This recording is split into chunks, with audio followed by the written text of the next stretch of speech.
சொட்டதிரு நீரெடுத்து தொட்டகையில் வேலெடுத்து தொகைமையில் மீதமர்ந்த சுந்தரம்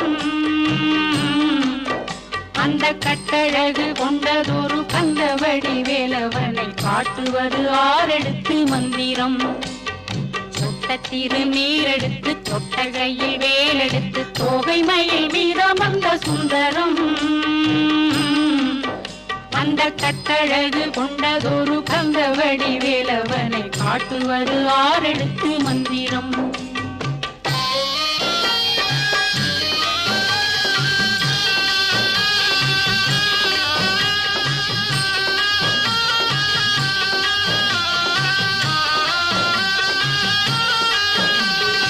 ஆரெழுத்து மந்திரத்துள் ஆடும் ஒரு சுந்தரத்தை அந்தி பகல் சிந்தனை செய் நெஞ்சமே, அந்தி பகல் சிந்தனை செய்